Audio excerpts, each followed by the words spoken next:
जैसे हमने बोला था कि हम अगले दिन मतलब नेक्स्ट डे हम एक्सरसाइज 1.2 करेंगे। 1.2 एक्सरसाइज करने से पहले हम कुछ चीज़ें समझेंगे, जैसे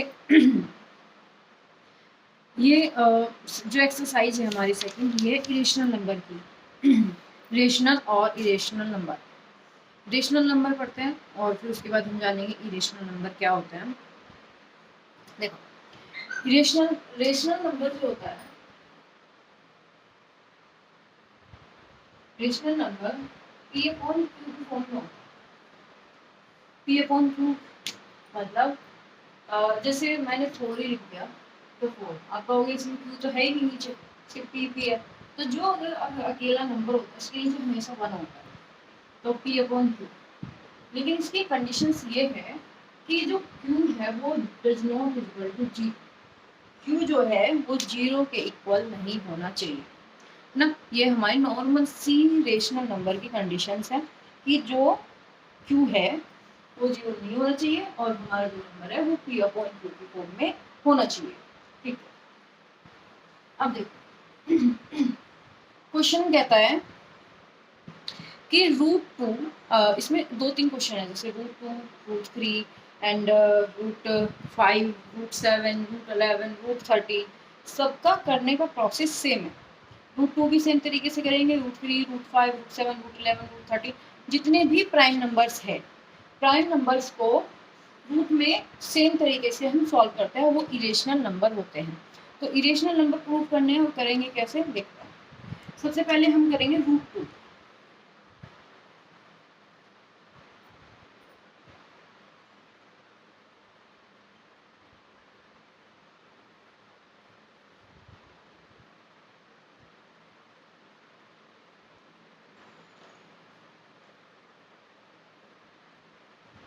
IRRATION, इरेशनल नंबर। तो अब हमें √2 को इरेशनल प्रूव करना है। देखो, हम इसमें लेंगे अपोजिट कंडीशन। अपोजिट कंडीशन मतलब कॉन्ट्राडिक्ट। हमें दिखाना है इरेशनल, तो हम इसमें लेंगे सबसे शुरू में कि सपोज करो कि ये एक रेशनल नंबर है। रेशनल नंबर है तो अभी हमने क्या पढ़ा था कि rational number P upon Q की फॉर्म में होता है।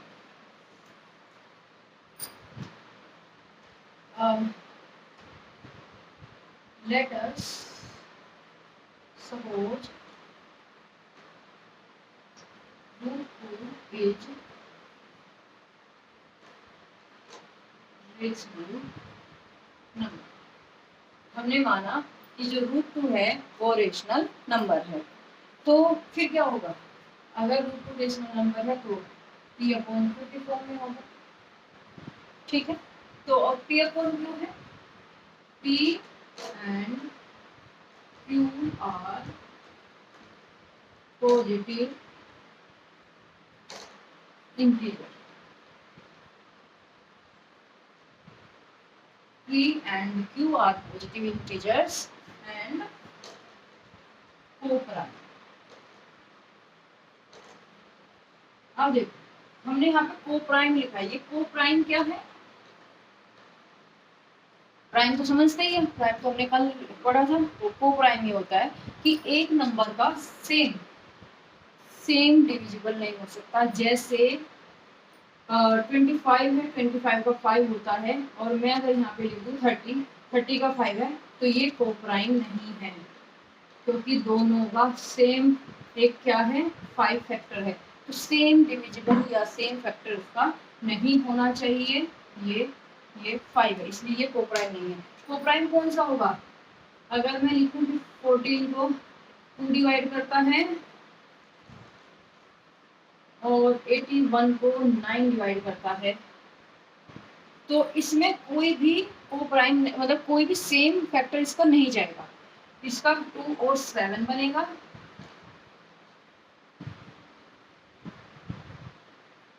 और इसका 3 इंटू 3 इंटू 3 या 3 इंटू 9 ये बनेगा, तो कॉमन नहीं जाएगा कुछ भी, तो ये हमारा को-प्राइम। अब देखो ये हो गया। तो अगर मैं इसको इक्वेशन 1 लेती हूँ, तो स्क्वायरिंग बोथ साइड,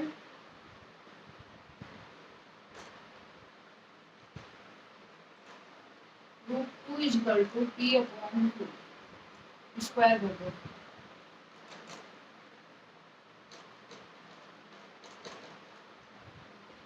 रूट 2 का square is equal to P square upon Q square. तो ये हो गया 4, सॉरी 2, क्योंकि स्क्वायर से रूट कटता है, तो ये हो गया 2 P square upon Q square. Q को इधर लेके जाता है और 2 को पी स्क्वायर के नीचे लाता है। अभी हमने क्या देखा है कि जो पी स्क्वायर है वो 2 से डिवाइड होता है, मतलब P square is divisible by 2, so p is also divisible by 2। ठीक है, पी स्क्वायर 2 से, क्योंकि ये इसको मतलब क्या है, ये 2 उसको डिवाइड कर रहा है, तो P square is divisible by 2, so also p is also divisible by 2। अगर तो ठीक है, तो p is equal to 2k ले लेते हैं। अब ये k कहाँ से आया, देखो जब हम कभी भी डिवाइड करते हैं कोई नंबर, ये ध्यान से समझना, जब हम कोई नंबर डिवाइड करते हैं, मैंने 15 को डिवाइड किया 5 से, तो 5 3 जा 15, ठीक है, तो मैं क्या लिखूंगी, मैं लिख सकती हूँ 15 इज इक्वल टू 5 इंटू 3, ठीक है। तो जो मैंने p है इसको 15 मान के चलता है, जो 2 है वो ये है जो डिवाइड कर रहा था, 5 डिवाइड कर रहा था, और जो k है वो कितनी बार में डिवाइड होके ये इक्वल बना, तो ये है, तो ये समझना थोड़ा सा। तो हमारा यहाँ पे क्या है value, p equal to 2k, हमने ले लिया p इक्वल टू 2k। अब इसको वैल्यू जो इक्वेशन है हमारी, ये सेकंड, इसमें पुट कर दो। चलो ऊपर का रफ कर दो,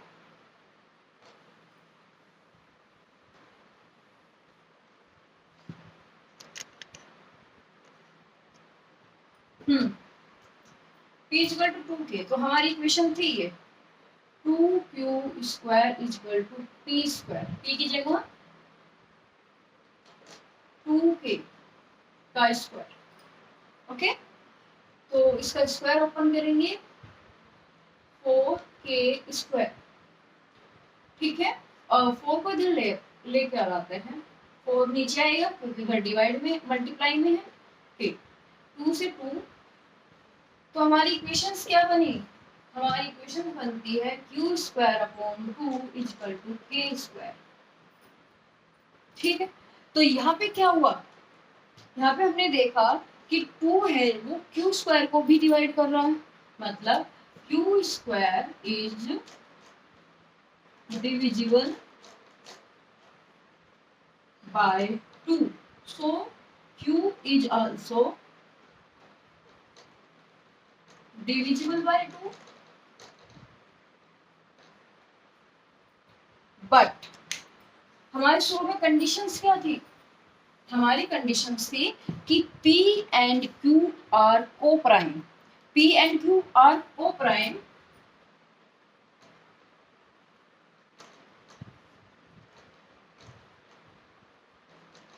it means there no common multiple,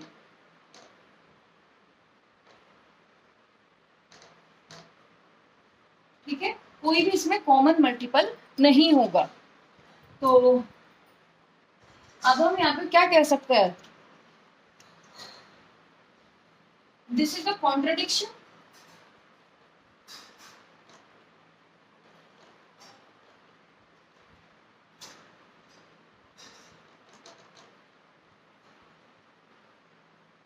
this is a contradictions. और कॉन्ट्रडिक्शंस क्या कहती है कि जो हमारा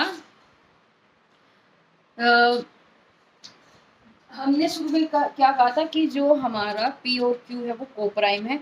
और फिर हमने सॉल्यूशन में देखा कि P को 2 भी डिवाइड कर रहा है और Q को भी 2 डिवाइड कर रहा है। इट मीन्स जो हमने शुरू में लेके चले थे कि ये दोनों कोप्राइम है, तो वो नहीं होता।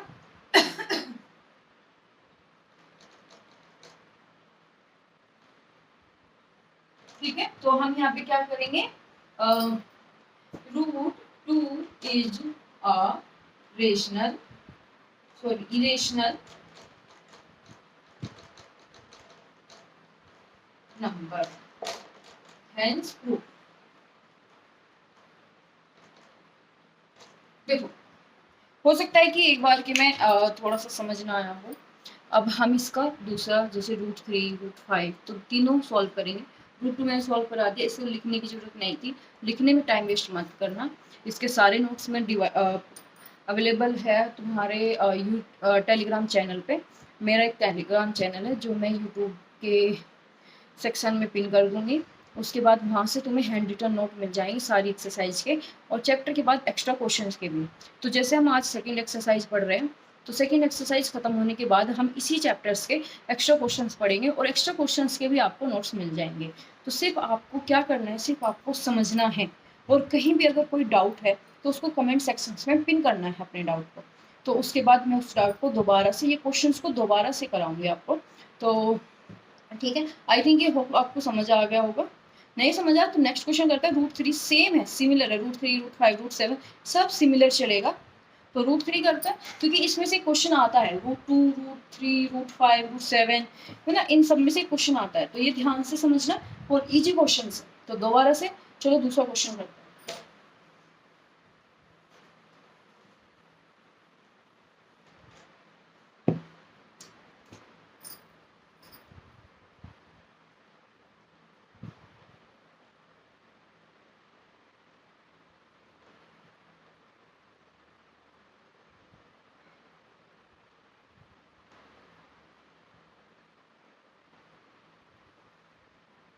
√3 इज अ इरेशनल नंबर, ये हमें दिखाना है। ठीक है, सेम प्रोसेस। सबसे पहले हमने क्या किया था, हमने किया था कि √3 को हमने रेशनल माना। रेशनल माना तो हमने उसको P/Q की फॉर्म में लिखा, और हमें पता है कि P/Q हमारे इंटीजर है, और जो कि P/Q आल्सो कोप्राइम भी है। ठीक है, कोप्राइम है हमारे में, तो कोप्राइम होता है तो मतलब कोई भी कॉमन मल्टीपल उसका नहीं होगा। उसके बाद हम दोनों का स्क्वायर करेंगे, स्क्वायर करने पे हम उसका आगे सोल्यूशन देखते हैं। चलो, तो let us suppose √3 is a rational number. ठीक है, √3 is a rational number. Then √3 is equal to P/Q. P and Q are integer.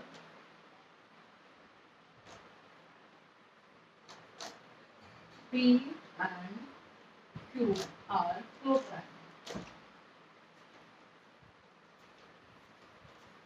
ठीक है, अब हमारा नेक्स्ट स्टेप वही स्क्वायर करेंगे हम।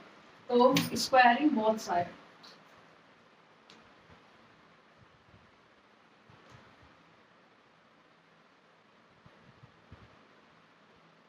P/Q दोनों साइड का स्क्वायर, स्क्वायर से रूट कट हो जाएगा, 3 इक्वल टू P²/Q²। ठीक है, Q को इधर ले जाते हैं और 3 को नीचे ले आएंगे।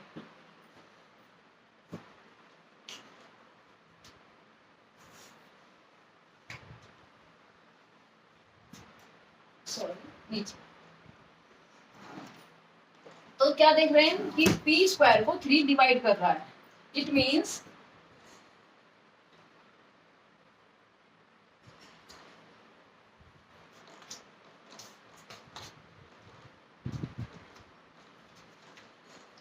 P² को 3 डिवाइड कर रहा है। It means P is also divisible by 3। ठीक है, यहाँ तक हमने ऐसे किया जैसा हमने रूट 2 को किया था, सेम प्रोसेस है। उसके बाद क्या करते हैं कि p जो है p इक्वल टू 3k, ठीक है, ये हमारी इक्वेशन फर्स्ट है।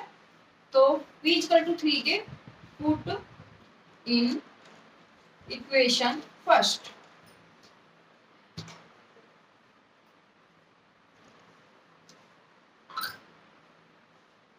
q square is equal to p square upon 3। p की जगह हमें क्या रखना है 3k, तो q square is equal to 3k का whole square upon 3। q square is equal to 9k square upon 3। ये 3 आ गया, 3 को उसके नीचे लेकर आते हैं, q square upon 3 is equal to k square. तो यहाँ पे क्या देखा कि जो 3 है वो q को भी डिवाइड कर रहा है। यहाँ पे 3 पहले p को डिवाइड कर रहा था, और हमारा क्वेश्चन क्या था कि p एंड q आर को prime.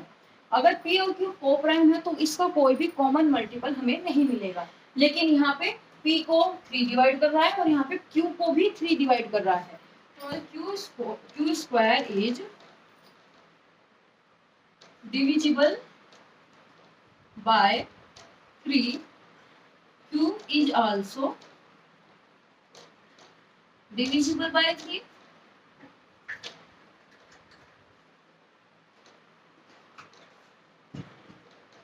This is contradiction।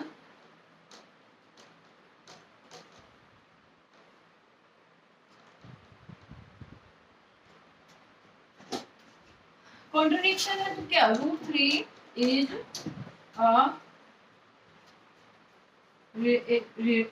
Irrational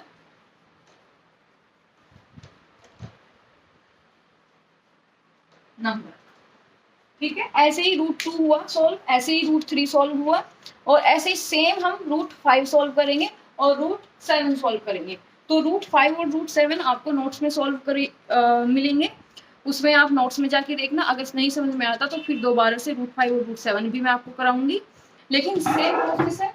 जहाँ पे अगर रूट 5 है तो यहाँ पे 3 आता है, वहाँ पे 5 आ जाएगा।